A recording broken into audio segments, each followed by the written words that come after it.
Good evening, everyone.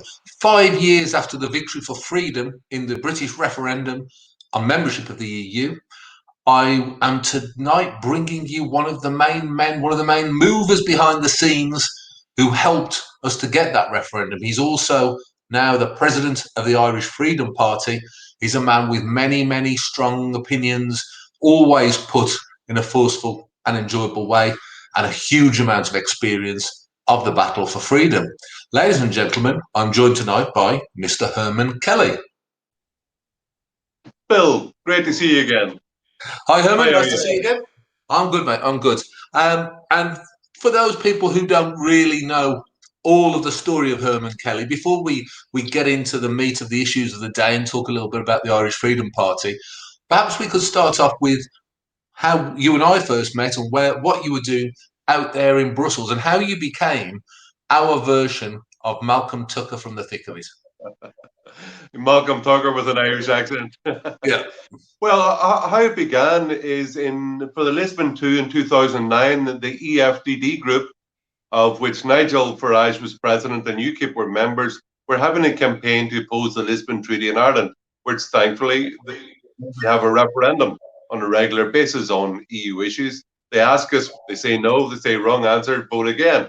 But so I basically drew up a leaflet that was sent around every house in the country. Nigel came over, got him on TV, radio, in the newspapers and interviews.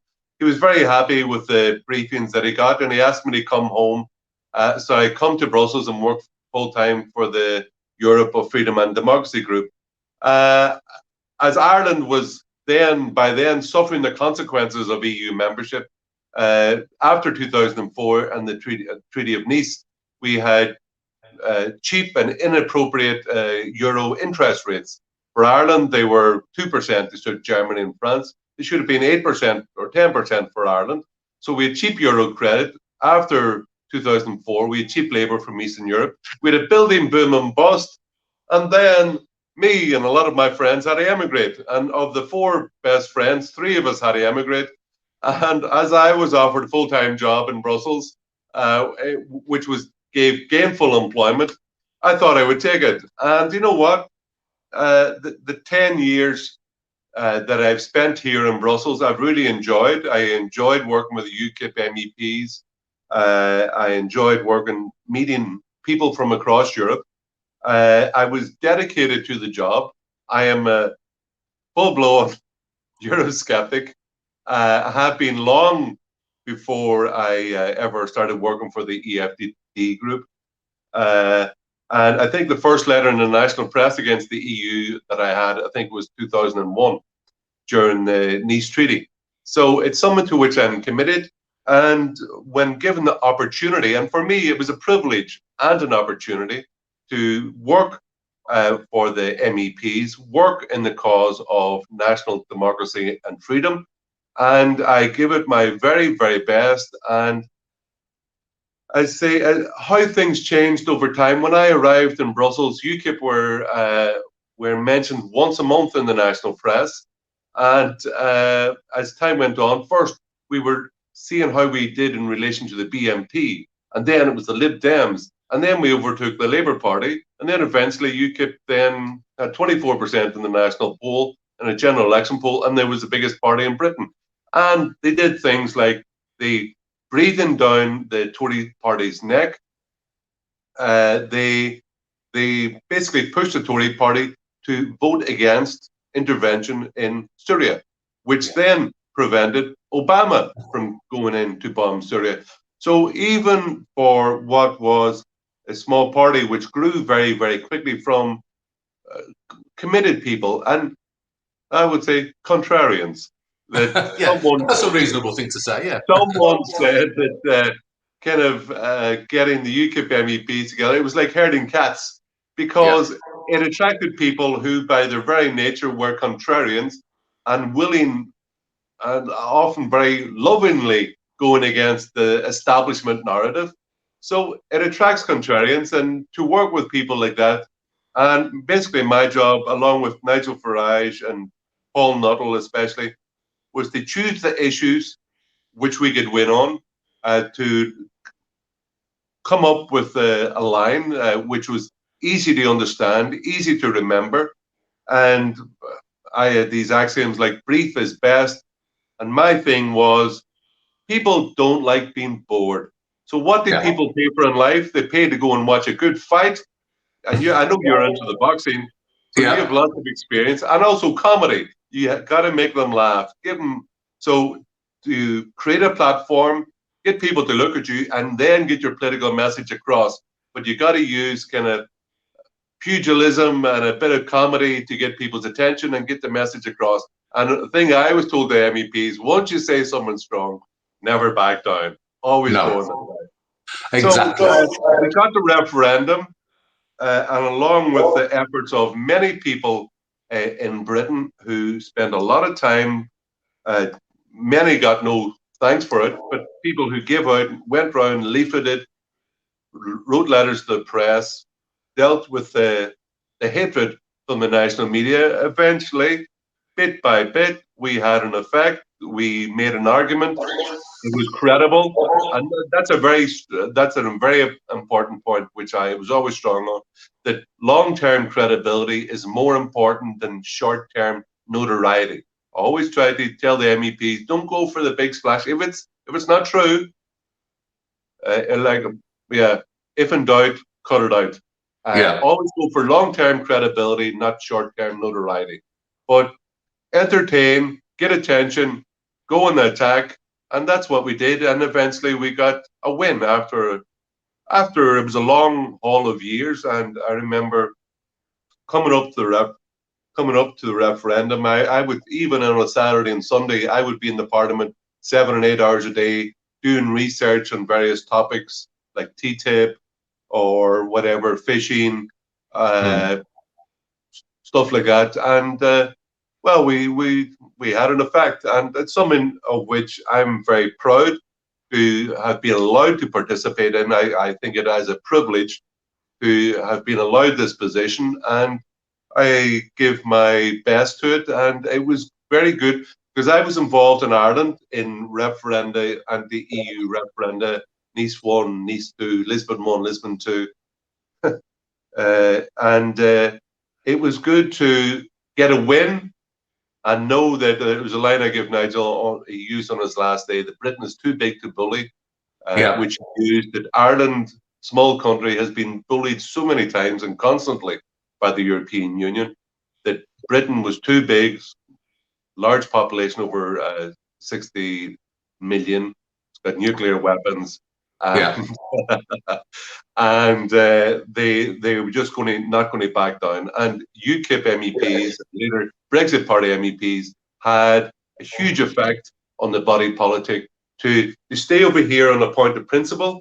And eventually then other parties, the Tory party, and even some of the Labour Party, had to come over because we were making a true argument and a good argument. And eventually they all, or a lot of them, had to fall in line. And it worked a treat. And I remember your pugilistic style because I don't know if you remember this, but we were in a booth in the Brussels Parliament at one point, and I think it was Radio 5 we were doing an interview with. And as you sat next to me, coaching me, because it was very early days when I was over there, as each point was being made, you go, punch it out, and each one, and then you actually coaching me, go, follow through with the hook, follow through, and that was the style of the way we were doing it, and it did stick. Go on the attack, short, sharp points, keep on beating them out and let them respond to you. Actually, even better, don't allow them to respond. Just keep on talking. And that was the style. Make fun of them. Make fun of your opponents. Make fun of their arguments. Get people, like Nigel was fantastic. In the Nice 2 referendum, he was in a debate against Dick Roach, who was Minister of Europe at the time. And he just had people. He made fun, and he had people. The whole hall. This hall was a specially selected Reuters debate, and was all ambassadors and big business people who were who paid large subscriptions to Reuters, and he had a room full of powerful businessmen and ambassadors laughing at the opposition. And if you can get people to laugh at your opponents or laugh at their argument, wow, you've won. Absolutely. Although, as he famously said towards the end of our time there, they weren't laughing now, were they? Yeah, And they're not laughing now. And you know yeah, what that came from as well? That came from one of Nigel's. I think he had about 50 stable jokes, which he told, and we all laughed because he's a great storyteller. He's a yeah. fantastic storyteller. And one of the jokes was, what was that comedian? He Bob went to Monkhouse, Dulwich was it? College, the famous Nigel, not Barrymore. Uh, what, I think it was Bob Monkhouse, wasn't it? Who? Bob Monkhouse. And the joke was that Bob Monkhouse used to say that when I was young, I used to tell my parents I wanted to be a comedian, and they all laughed, but they're not laughing now.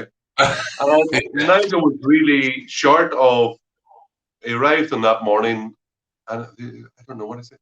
Of course, oh my God, you have no idea what you want to do. Why don't we use that joke? Why don't we?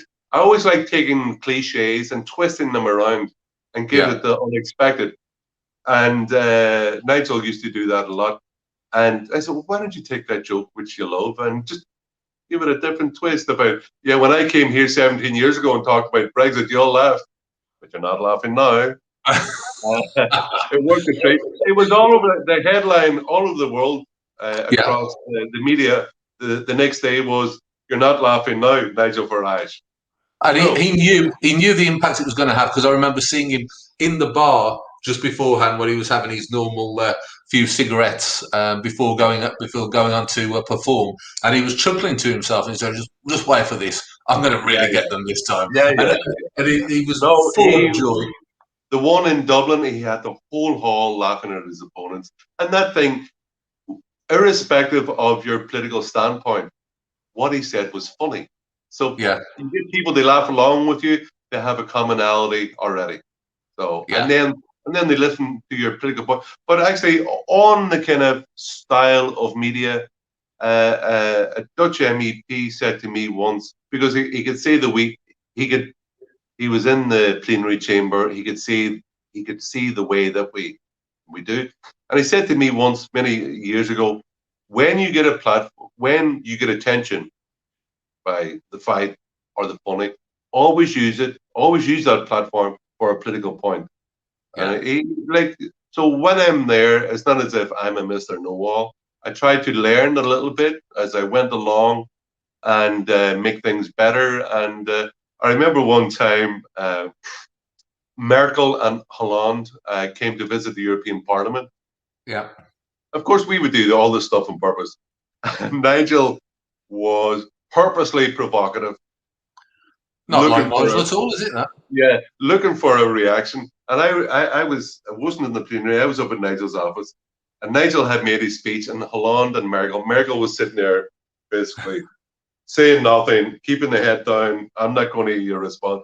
But Hollande responded very angrily, naming Nigel Farage. That was his first thing, and I was there. It was like fishing. Wow, we got one! Yes, we got the sucker. We got the sucker. The sucker reacted.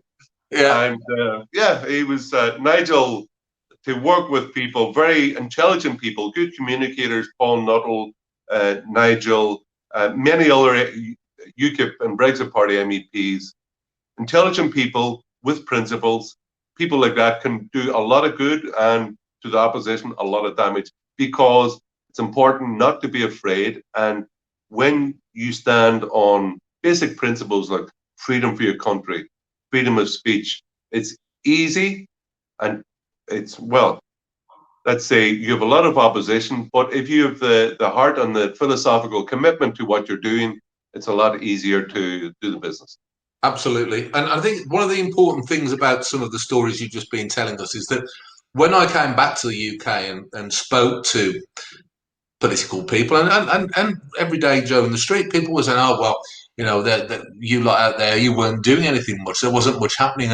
And there's such a misunderstanding of the amount of work that went on, not particularly from the MEPs as such, but from the team of which you were a major part.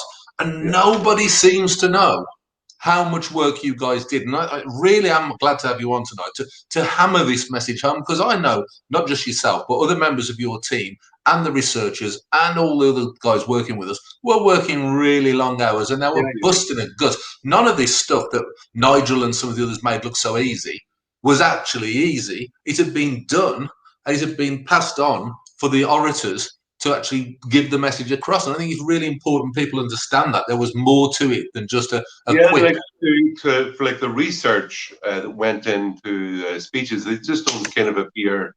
It's like, oh, you're only speaking for a minute or 2 minutes, but Yeah, you need people to do research, come up with good points, go through it, find out the best points that will have an effect, and choose them.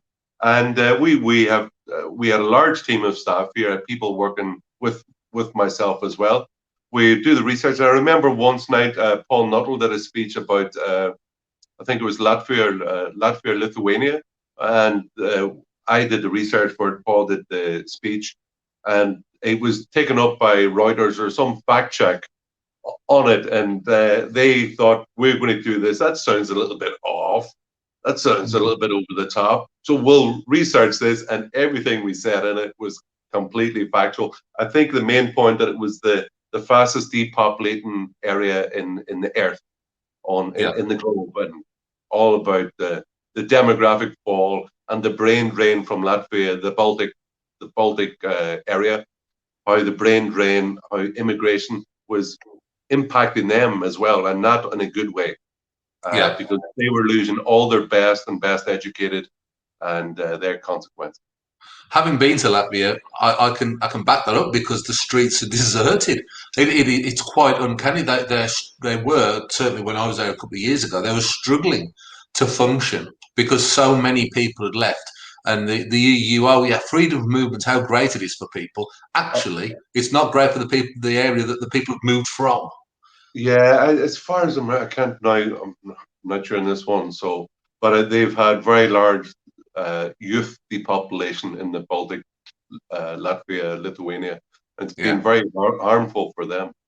yeah, But the consequences for people in Britain and for people in Ireland is a wall of cheap labour, which also has consequences. About in Ireland at the minute, we have a huge housing crisis, and the kind of, just because you're PC doesn't mean that the economic law of supply and demand is suspended. And you yeah, have the population of Ireland has increased in the last 20 years by 1 million, and house prices have gone through the roof, no pun intended there. And wages have gone down because you've a large supply of labour. You've increased demand for houses, so house prices go up, wages go down, and the standard of living plummets. yeah, So even though Ireland, the wages look good, yeah, but they don't buy very much. So because they can't buy a house, rent is like 1,400 a month. So my wages, which I have, aren't that. I still have to live in an apartment. So the consequences of EU membership in regards to currency for Ireland, the euro, which was I used to call it the poison in your pocket, yeah, uh, and uncontrolled immigration from Eastern Europe had massive consequences, not only for Eastern Europe, but also for Britain and for Ireland and for ourselves at the minute. There's going to be hell to pay because massive housing crisis. People cannot, rent is so expensive, houses are impossible to buy, and at the same time your wages are going down because you're in competition with a wall of cheap labour from Eastern Europe. yeah. Well, you've nicely brought us up to date because the Irish Freedom Party, of which you are president, Yeah, is making ripples at the moment. yeah. Um, Tell us a little bit about the platform of the party and what your Well, this is campaigning on and what your successes have been. the the kind of well, this is the thing, an Irish watchdog, not an EU lapdog. Nice and short to the point. Basically, we only started in I think we registered as a party in June 2019. Yeah, We then ran, me and Professor Dolores Cahill, we ran as candidates in the European election. I must say I didn't do very well. The party wasn't as well known at the time. And for Ireland, the media environment is very difficult because it's universally pro EU. yeah, Where I was a journalist in Ireland before, I used to write in the national press, Irish Mail on Sunday, Irish Examiner. I'd worked previously in Irish Catholic. and you would have a number of Eurosceptic views and nationalist views, but over the years they've all been squeezed out, and you have this crushing uniformity of views in Ireland. So it's very hard for a new party, which has, for in Irish terms, a radical platform, although it shouldn't be, because historically Ireland was all about getting off the colonial master, that we had the freedom to make our own laws and for our own good, as Britain has now outside the European Union. So the principles were similar, and then in February last year we ran 11 candidates. I think we had about average about 1.5 to 2% of the vote. We are a lot better known because during the lockdown, especially since April 2020, we had a very strong anti-lockdown message that we only stand up for people's civil freedoms to travel, to work, to speak. We've also raised the issue of especially freedom of speech, and freedom of assembly, the right to protest. The government in Ireland is bringing in anti-free speech laws at the minute under the aegis of the EU, or with their encouragement. They call it hate speech laws, but for them, hate speech is speech that the government hates, and they want to make it that it is the government. Now, at the moment, under our constitution, all citizens are equal before the law, and freedom of speech. Everybody has the freedom of speech. But they want to bring in that the government, under these anti-free speech laws, the government will decide and give preference to certain groups that there's no criticism of that even that they may perceive as criticism of the group. So they want to constrict free speech and give certain privileges to groups that the government decides. And isn't it uncanny? Free speech That and free speech for everybody. The same thing is happening in so many countries all around the world. These curtailments on free speech seem to be coinciding with lockdown restrictions, with stopping free assembly, and it's happening almost everywhere at the same time. And these are really dangerous issues and dangerous times. We've had some fun talking about UKIP and what we did there. Under the current situation, insurgent parties like UKIP will find it incredibly difficult because they'll be thrown in jail. See, it's not only constricting. Now you're talking about free speech. You've had the restrictions, this draconian COVID-related lockdown imposed by the government, but it's going to sink perfectly into restrictions of travel, for instance, about the climate alarmist agenda. So that's they are all related, and what the consequences of it is that basic civil liberties that everybody of every political persuasion, even 5-10 years ago, took for granted, freedom of speech, freedom of assembly, right to protest, they're all being washed away. And it is Europe is in a very problematic space, cultural space, because you have this loss in some areas, this EU, and Ireland I called hibernophobia, this among the media, this culture of hating your own culture, place that, oh, we're not good enough, this idea that we're not good enough to make our own laws and control our own country. We have to be told by someone else, someone in Brussels, some fat, boozy has been from Luxembourg has to tell us what they do. We know a few of them. This hibernophobia and hatred of our own culture, and this, where before the culture was all about this seeking of democratic self-determination, and all under a foundation of, well, we just want what about justice in the courts, constitution, which does not give but outlines the natural rights that we have, and they're all being undermined at the minute, and it is a very dangerous time. That's why we had a very strong, very clear anti-lockdown message, as I know you have had as well. And Yes. in that regard, very similar. Standing up for the basics of civil liberties, the people can speak, can share their opinion and argue, and from debates and arguments, apart from the heat, there also will come light. And then Yeah. people, when with the conflict ideas, will come to a closer approximation of the truth and act on that. Now, I agree. As you know, we tend to agree on many things, as we've discussed over many a pint over the years. But I am not particularly worried about being classed as the boggle-eyed loon who'll throw these things out there. I'm quite used to it. As far as I'm concerned, what's going on would make a very convenient cover for governments to take issues about their obsession with climate change. That's where it's going. Yeah, and I think that the whole situation with the pandemic, which obviously people have lost their lives, and that is extremely sad, but I think it's been overblown and overhyped because they never let a good crisis go to waste.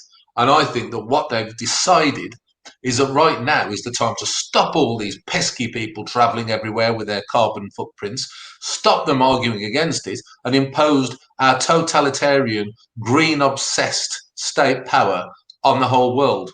Am I going too far? This claim, no. I'll tell you why. Because very soon after the COVID started, someone on the Envy committee sent me an amendment in one of the reports where it stated in black and white about the sinking from the COVID lockdown agenda straight into the climate alarmist agenda, the environmental green. So the Green Party, I'll give you an example. In Ireland, I have, like, the aviation sector in Ireland has been pretty much locked down or for well over a year now. They are increasing the carbon tax on fuel. They are under the aegis of COVID care. They are making people who come from what they call red areas into Ireland that they have to stay in a hotel, pay for it. It's basically COVID quarantine. Yeah. That they don't have a right to travel. Like, as an Irish person, wouldn't even have the right to travel to come back and see their family. It's quite incredible, quite contrary to the articles of the Irish Constitution. I was actually looking to take a constitutional challenge on the right to travel under family law, because right to family life in the Irish Constitution it's very, very strong. It is not constrained by positive law from the government. Because when you look at the history of the Irish Constitution from 1937, it was formed in the time of communism and fascism, and it was basically it was of its time, based on the natural law, to defend the individual and the family against the untrammeled power of the state. Yeah. But that's all being completely forgotten because the institutions in the country are not strong enough to defend the constitutional rights, because they're all being bought off by the judges are politically appointed by the government, and they're Fianna Gael and Fianna Fáil. It's farcical, and any cases, they do not want any constitutional challenge to the lockdown. What they do is, if the police do have a prosecution or there is a constitutional challenge, they will delay and delay and delay. Yeah. So when the lockdown is over, they may have a judgment on it, but they're not going to allow you explicitly. They're not going to explicitly defend your rights now when they're necessary. But you're 100% correct. We're moving from this under the guise of COVID to the environmental agenda, and the whole constriction of natural rights is ongoing, and it's a very dangerous time. And allied that to the whole thing of trying to reduce freedom of speech, that you can't even say that, and very often big problems can be sorted out by just one person pointing out an obvious fact. Yeah. Which everyone, yeah, that's right. But this is the issue, and just to point back to our viewers who may not be aware of the European Parliament, ENVI is the Environmental Committee of the European Parliament, which is where much of the insanity that we tend to come across from the EU emanates from. But it's actually, not on the environmental thing now. I like Ireland is still quite green and quite a beautiful place. And we just had we had an Ardèche, which is like an annual conference there last weekend, and we, for the first time, we published a policy document, a 30-page policy document, and we dealt with the environmental thing a lot. We're very skeptical of the climate alarmism.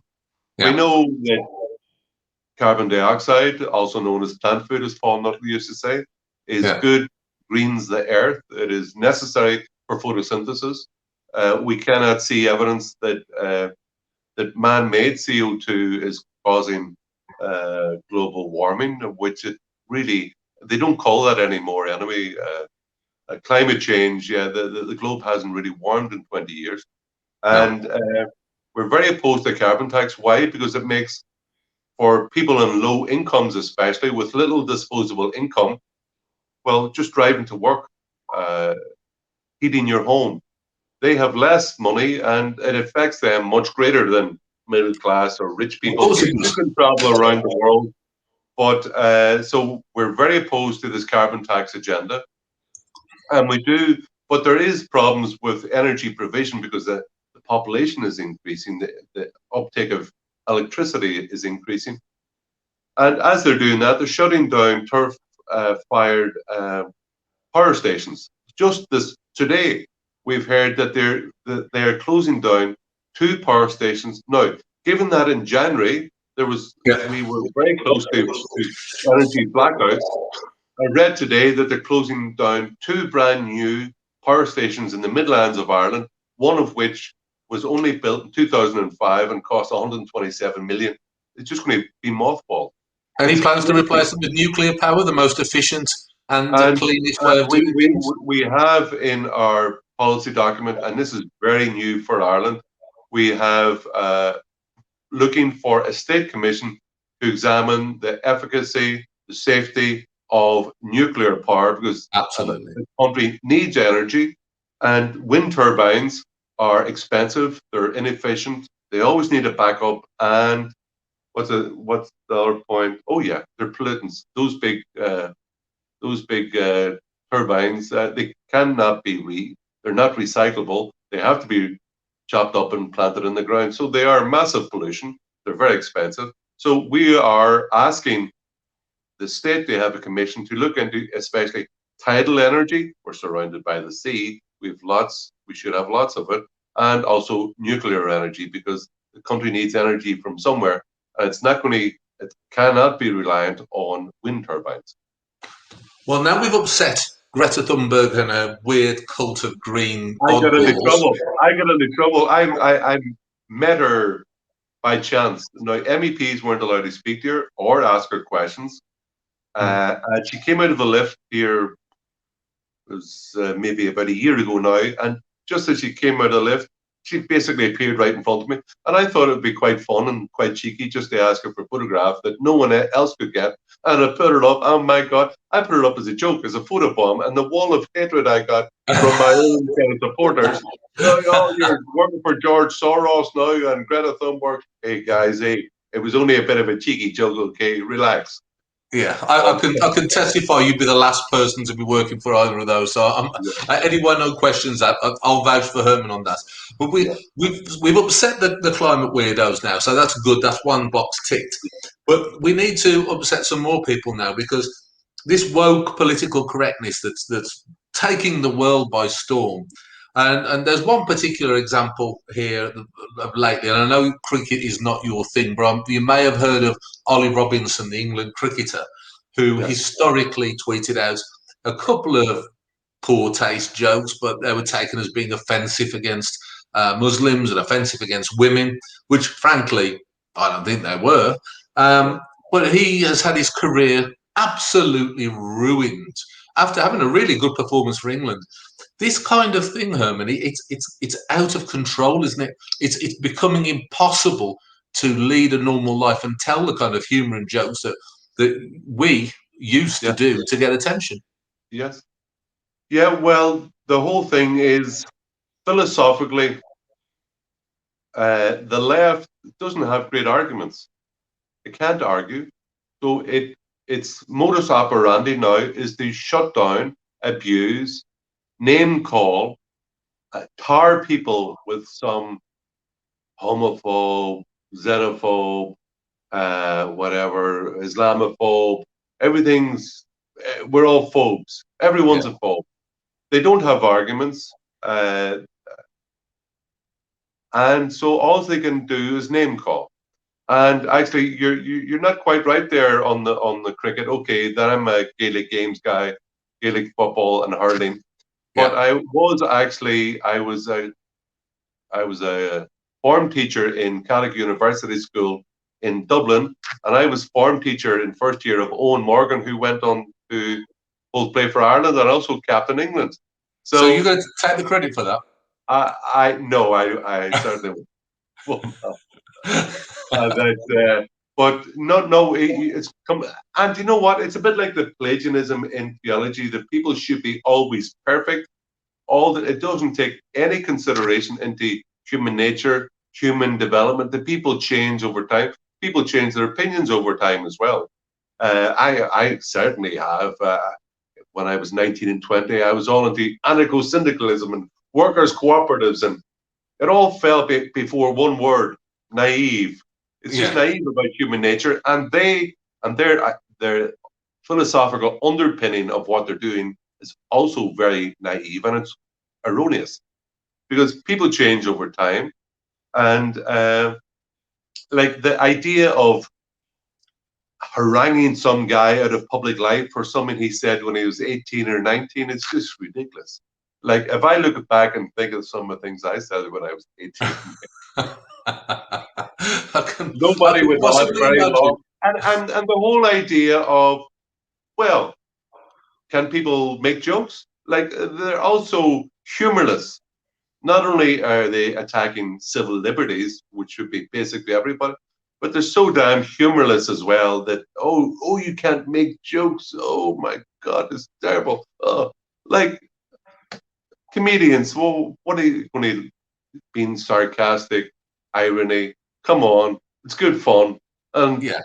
shouldn't people? We're only here a short time. We should enjoy our life. Exactly, and that's what it should be about. But that's what's being squeezed out of our Yeah, existence at the moment. We're being all the pleasures being taken from life, and we're being turned into these drone-like worker bees, yeah. just serving the collective. And but of course, we should be, because you and I, Herman, we have guilt because we are white. And critical race theory would tell us that we must I, be carrying with us the guilt of centuries of yeah. oppression of people around the planet. I mean, surely, will you take this moment with me to perhaps take the knee and apologise for what our ancestors might have I done? always love your humor. That's what you call sarcasm. That it is such crap. When like I studied biology, studied theology as well, but uh, human race goes from blackest black to whitest white in a continuum. I've never seen proof that there's actually separate races. Hmm. And if there's not separate races, how can you have racial superiority, racial inferiority, and the whole thing? And on top of that, about races, do separate races actually exist? I haven't seen it. We can all interbreed, can't we? Well, I've been doing my best, and but that and another point as well is that like Ireland history over a long period of time, history changes, impacts. Like Ireland, look at the Irish people. We're all kind of, I wouldn't say white. We're actually born blue. It's only after a lot of sun we actually go white.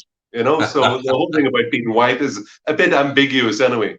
But let's say that under Britain we were colonized. Our experience. No, I'm only reading the history books. I'm talking wasn't that sweet.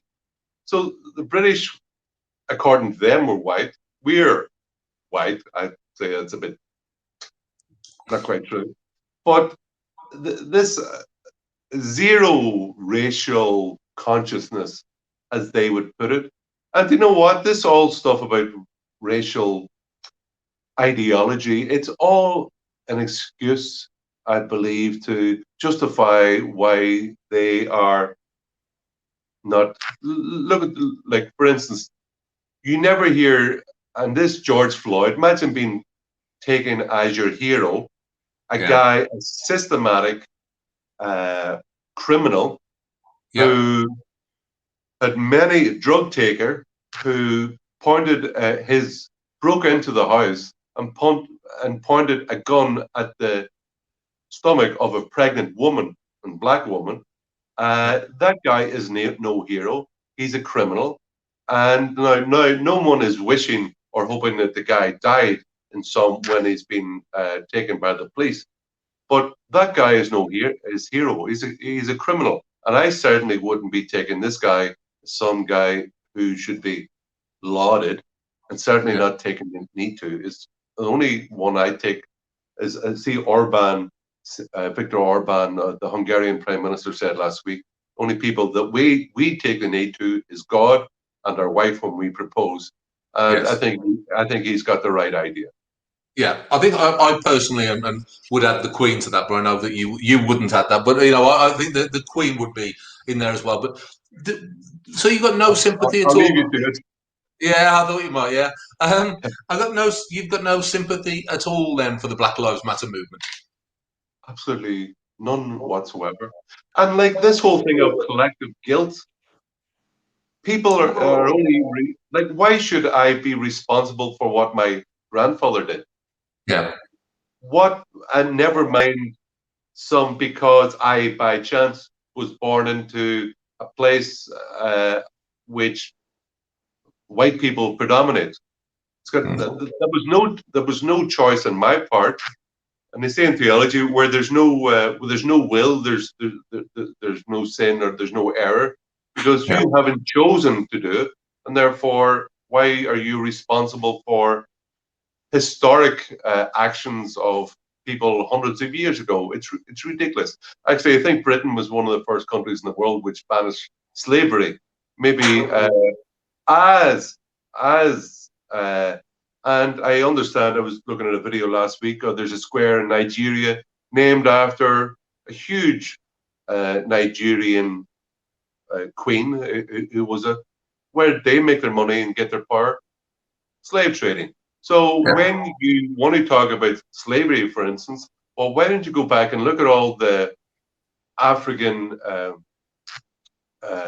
regions, and then look at all the slave trading from the Muslim slave traders. So it wasn't just kind of Americans who were doing the slavery. And anyway, that has absolutely nothing to do with me. I've had no involvement in it. I haven't made any choices or said anything in favor of slavery. Actually, we're completely opposed. We're the ones looking to stand up to defend the civil rights of everybody and equality before the law, not preferences for certain groups and identity before the law. and this is the thing though. When we make the arguments, I mean, I entirely concur with you there. I believe each individual person is sovereign, and each individual person has got rights and freedoms, and it doesn't matter a toss whether they're black, brown, whatever they are. But you make these arguments from our right of centre perspective, and you get something like recently was said to me in the media, where I was accused of being the acceptable face of white supremacy, which I find astonishing. Absolutely, I mean, I'm not even that white in colour, and I find it amazing because they've turned everything on its head. Those of us who talk about freedom are actually the oppressors. Those of us who talk about personal responsibility are actually the fascists. Do you see how it's happened? The world's gone upside down. Standing up for free speech, for equality before the law. We are the ones during the lockdown who give people the freedom to act, to travel, to work, and all these things. It's a bit of the Nietzschean kind of overturning of values, completely overturning of values of which Western civilization was born. That is based on the kind of Greco-Roman and in Irish terms, the Gaelic civilization, and the Christian, and then the Enlightenment. They are the three main things on which our civilization is born, and they want to overturn that, and it's all on racial identity or sexual identity. Well, that's another one. Let's if you That's what really I go was leading on down. to. Well done, Herman. You've got onto the subject I was leading you to. Oh, How good. about I can tell. trans? I can see it in your eyes, Bill. Well, I thought once we're in a roll, we might as well keep going. Trans athletes in the Olympics. I think there's one from New Zealand, a person. 43-year-old male is being Yeah, allowed to take part in the heavyweight weightlifting competition, and a and 21-year-old woman from Samoa has not been allowed because of the numbers. The thing is about this gender identity thing is that there's only male and female. When you look, now I studied biology at marine biology at university.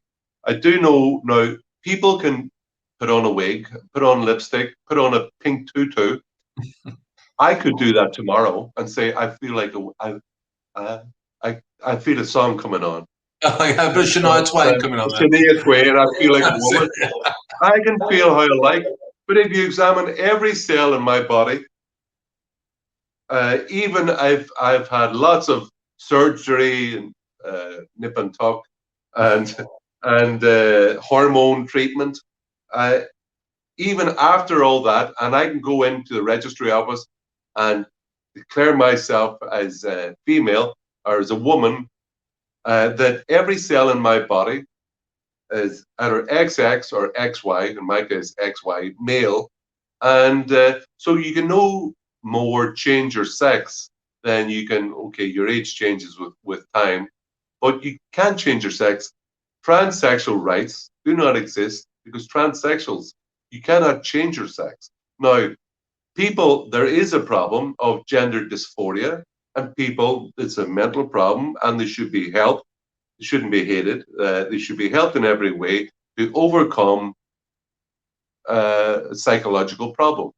But that the idea that the whole of society, the foundation of civilization we were talking about earlier, of male and female, mammy, daddy, baby, education, culture, that is the foundation of civilization. And people who want to overturn that or throw the foundation of society in the bin basically need to be opposed. So we're very strong in that we want to stand up for fathers' rights in courts, that they can a right to stop parental alienation, that fathers have a right to see the children, because children also need to see the father. But we also stand up for women's spaces and what's it spaces and no, it's not racist. That women should be allowed to go into a toilet, to go into a shower without having some guy with his piece between his legs in there. If you had asked 3 years ago anybody in Ireland, do you think a guy with his appendage out should be allowed to go into the toilet with in the same toilet as your daughter, or as they'll have it in a few years' time, go into the shower? Absolutely Yeah. not. They would have thought it was ridiculous. But that's how quickly this acceleration in the destruction of our society and culture is taking place. So this idea of gender cut off. Now, I believe in biology, not ideology. And Yeah. gender ideology, that's all it is. It's not based on biological fact. It's actually very damaging because children need a mother and father where they're raised up, educated, and brought up in a certain culture. And these are the foundations of society, which have been undermined at the minute. And instead of being, I would rather be factually correct than politically correct.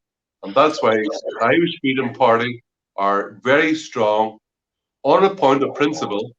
We know for Ireland at the minute, so libby dibby, that we regard it as radical, but Yeah. no, we just upholding the values and the foundations of our society, which have been accepted for millennia.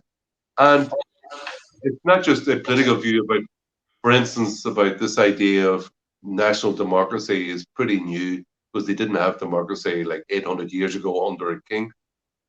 But someone like male and female, mommy and daddy, has been around for as long as humanity has existed, and it is foundational, and it cannot be played with without the consequences being very bad for the whole of society. Well, let me put something to you, Herman. I've got the killer question here. I mean, we've had some fun with this so far, but everything that we've discussed is leading me up to this question. We're into the last few minutes of our chat, so I'm going to give you some chance to think about this one. We've discussed the breakdown of societal values with family breakup, the traditional values going. We've discussed the impact of critical race theory, the divisive nature of turning races or people against each other. We've discussed the pandemic and the way that power is being taken by the elite, the people at the top of the state. We've discussed the control over free speech. We now have in the White House a puppet figurehead for the liberal elite who is incapable of any thought himself. He's being strings are being pulled. We know we know the EU is an absolute cesspit of this Libby green cobblers. We've got a Conservative Party in the UK which is more communist than Jeremy Corbyn's wettest dream. How can it be that we've got any chance as Conservatives with a small c, which I think it would be a fair description of the views we've expressed? How the hell can we stop all this? Have we not already lost? Well, there's been many examples of history of when things look really bad, and the famous one, everyone's seen the movie 300. It's actually based on the historical fight of the Greeks, a few Greeks against many, many thousands of Persians at the gates of Theophily. It only took. Not only does society depend on success in war and in economics depends on demographics, that you've got enough people who are well educated with technology, and most important, they have the will to win. And when people have the will that this is good and we must fight for it, people will do it. So when things look bad, I think you just have to think, you know what, that's the reason that I've become involved in politics, because I can see the foundations that we talked about are being washed away in this ideological splurge from the far left, from the loony left. But ultimately, what they say always ends in the gulag. We are fighting for freedom, for a future for our families and for our children, want to make the world. My father was always impinged on me the virtue of trying to make the world a better place. That's what I'm trying to do, not backing down. What I believe is good. There was an Irish poet and revolutionary from 1916, Padraig Pearse, and he said, not for the gale, the loom of the sword, but to be the savior of social idealism in a Europe that has fallen into darkness.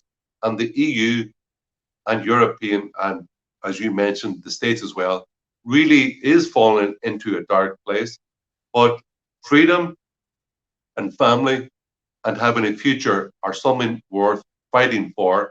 So, Bill, let's keep on trucking. And you know what? The whole idea of going down, fighting, and laughing at our enemies as we go. That's the way we're going to do it. I like it, Herman. Herman Kelly, political Spartan. I think that's going to be your new catchphrase. Herman, we've had a great chat tonight, and it's been wonderful to catch up with you, my friend. It's been way too long since we had a pint together, and it's been fun. It's been thank you, Bill. It's been fun, but also very important. Absolutely, and that's what the message of politics should be. Yeah. And it was a pleasure working for you in those years over in Brussels, working with you and getting that message out, punching the message home. And I hope the viewers tonight have seen a lot of what the work that you did and the others, and the continuing Spartan efforts to fight for freedom. Well, that's a badge for the Irish Freedom Party, and people can read more about it and the policies on irishfreedom.ie. Fantastic. Anyone who's interested, take a look at that website, and if you don't get a chance to see that, come through. We're going to be tweeting this out on social media and on our different platforms, and we'll be getting the message out there for people to come and check out the views of Herman and his colleagues. They are worth a check. Now, the time has come to say good night. But as always, I want to say to you out there, if you've enjoyed tonight, please follow us on the channel, tick your little button on YouTube, whatever it is, spread the word, spread this video around, because the establishment and the powers that be do not want these messages getting out. So the only way we can do it is by all of us coming together in people power, and we can get the messages from great men like Herman and other freedom fighters around the world out there. So from all of us here tonight, I just want to wish you a very good evening and thank you for watching.